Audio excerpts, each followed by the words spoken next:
എറണാകുളം പുതിവൈപ്പിനിൽ യുവാക്കളെ പോലീസ് മർദ്ദിച്ച് അവശരാക്കിയെന്ന് പരാതി. പുതിവൈപ്പിൻ സ്വദേശികളായ നിതിൻ ലിങ്കൺ, അപ്പു എന്നിവർക്കാണ് മർദ്ദനമേറ്റത്. പോലീസുകാർ മദ്യപിച്ചിരുന്നു എന്നും ആരോപണം. ഞാറയ്ക്കൽ സ്റ്റേഷനിലെ പോലീസ് ഉദ്യോഗസ്ഥരാണ് മർദ്ദിച്ചതെന്ന് പരാതിക്കാർ മീഡിയ വണ്ണിനോട് പറഞ്ഞു. ക്രൗഡിലേക്ക് ഒരു വണ്ടി സ്പീഡിൽ വന്നു. അവരിറങ്ങി വന്നിട്ട് പോലീസുകാരുടെ വണ്ടി ക്യാഷ് നമുക്ക് അറിയില്ല അവർ പോലീസുകാരായിരുന്നു. പിന്നീട് അറിയുന്നതല്ല. ചെവിക്കലിനൊരു അടി തന്നു.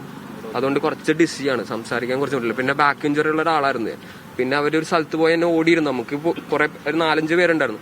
പിടിച്ച് കാറിൻ്റെ അകത്ത് കയറ്റാൻ നോക്കി ഓടിയൊരു സ്ഥലത്ത് വരുന്നു. അവിടെയും വന്നപ്പോൾ തിരിച്ചു ഓടിക്കാൻ ഇങ്ങനെ വണ്ടി ഇങ്ങനെ സ്പീഡിൽ വരുന്ന കണ്ടപ്പോൾ ഇവൻ ഇങ്ങനെ കാണിച്ചു.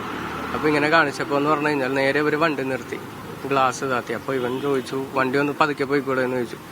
അപ്പോൾ അത് കഴിഞ്ഞപ്പോൾ എന്ന് പറഞ്ഞാൽ നേരെ ഇറങ്ങി വന്നിട്ട് നീ പോലീസുകാരുടെ വണ്ടി തടയാൻ വളർന്നു എന്ന് പറഞ്ഞിട്ട് ഇവന്റെ മുഖത്തിട്ട് ഒറ്റടി കൊടുത്തു. അത് കണ്ടപ്പോൾ ഒന്നും മാറി ഒന്നും ചെയ്യില്ല എന്നും പറഞ്ഞ് ഞാൻ ചെന്ന് കഴിഞ്ഞപ്പോൾ എൻ്റെ ഇവിടെ ഒരു ഇടിയിടിച്ചു. നല്ല ആരോഗ്യമുള്ള മനുഷ്യനെ, നല്ല വേദനയുണ്ട് ഇപ്പോഴും. ഞാറയ്ക്കൽ സ്റ്റേഷനിൽ തന്നെ പോലീസ് ഉദ്യോഗസ്ഥരായിരുന്നു ഉറപ്പായിട്ടും. പിന്നീട് ഞങ്ങൾ അവിടുത്തെ നാട്ടുകാരെല്ലാവരും പറയുന്നത് കേട്ടപ്പോൾ അത് മനസ്സിലായി. അവരുടെ പേര് സ്വരാജ്, പിന്നെ ഒരാളുടെ പേര് മിറാഷ്, പിന്നെ ഒരാളുടെ പേര് ഞാൻ വിട്ടുപോയായിരുന്നു. ഈ സമയത്ത് പോലീസുകാർ മദ്യപിച്ചിരുന്നു. അടുത്ത് ചെന്നപ്പോൾ നല്ല ആൽക്കഹോളിന്റെ സ്മെല്ലുണ്ടായിരുന്നു.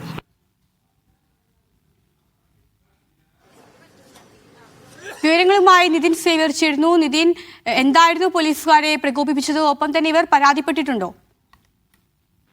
അതായത് ഇന്ന് വൈകിട്ടാണ് ഈ സംഭവം നടക്കുന്നത്. പുതുവൈപ്പ് ബീച്ചിലാണ് ഈ 2 യുവാക്കൾ, പുതുവൈപ്പിൻ സ്വദേശികളായ നിതിൻ ലിങ്കണും അപ്പുവും നടക്കാൻ ഇറങ്ങിയത്. അപ്പുവിന് അടുത്തിടയ്ക്ക് ഒരു ബാക്ക് പെയിന്റെ ഇഞ്ചുറി വന്നതിനാൽ ഡോക്ടറുടെ നിർദ്ദേശപ്രകാരം നടക്കാൻ ഇറങ്ങിയതെന്നാണ് യുവാക്കൾ പറയുന്നത്. അതിനിടയ്ക്കാണ് ഒരു ഡസ്റ്റർ വാഹനം, ഒരു സ്വകാര്യ വാഹനം അമിത വേഗത്തിൽ അങ്ങോട്ടേക്ക് വരുന്നത്. ഇത് കണ്ട ഇവർ ഈ വാഹനത്തിൽ കൈ കാണിക്കുകയായിരുന്നു. അപ്പോഴാണ് ഇത്തരത്തിൽ ഈ 4 പേർ, ഈ വാഹനത്തിൽ നിന്ന് 4 പേർ പുറത്തേക്ക് ഇറങ്ങുകയും ഇവരെ മർദ്ദിക്കുകയും പോലീസ് വാഹനത്തിന് കൈ കാണിക്കുന്നോടാന്ന് പറഞ്ഞ് ഇവരെ മർദ്ദിച്ചു എന്നാണ് ഇവർ പറയുന്നത്. ഇവരെ ക്രൂരമായി മർദ്ദിച്ചെന്നും ഓടി രക്ഷപ്പെടാൻ ശ്രമിച്ച് ഇവരുടെ പുറകെ ഓടിച്ചെന്നിവരെ കാറിൽ വലിച്ചു വെച്ച് കയറ്റാൻ നോക്കിയെന്നുമാണ് ഇവരുടെ പരാതിയിലുള്ളത്. ഞാറയ്ക്കൽ പോലീസ് സ്റ്റേഷനിലെ ഉദ്യോഗസ്ഥരാണ് മർദ്ദിച്ചതെന്നാണ് പരാതിക്കാർ പറയുന്നത്. ഇവരുടെ പേരടക്കം ഇവർ പറയുന്നുണ്ട്. ഒപ്പം തന്നെ ഈ നിതിൻ ലിങ്കൺ എന്നയാളുടെ പോക്കറ്റിലുണ്ടായിരുന്ന, ഇവർ കഞ്ചാവ് ഉപയോഗിക്കുന്നവരാണോ എന്നറിയാൻ, അല്ലെങ്കിൽ കഞ്ചാവ് വിൽക്കുന്നവരാണോ എന്ന് ചോദിച്ചുകൊണ്ട് ഇവരുടെ പോക്കറ്റിലടക്കം പരിശോധിച്ചെന്നും നിതിൻ ലിങ്കന്റെ പോക്കറ്റിലുണ്ടായിരുന്ന പേഴ്സിൽ നിന്നും ഉണ്ടായിരുന്ന പൈസ ഇവർ എടുത്തുകൊണ്ട് പോയി എന്നൊക്കെ ഇവർ പരാതിയിൽ പറയുന്നുണ്ട്. ഏതായാലും ഇപ്പോൾ ഇവർ എറണാകുളം ജനറൽ ആശുപത്രിയിൽ ചികിത്സയിലാണ്. ഇവരുടെ ജനറൽ ആശുപത്രിയിൽ ഇവരെ അഡ്മിറ്റ് ചെയ്തിട്ടുണ്ട്. ഇവരുടെ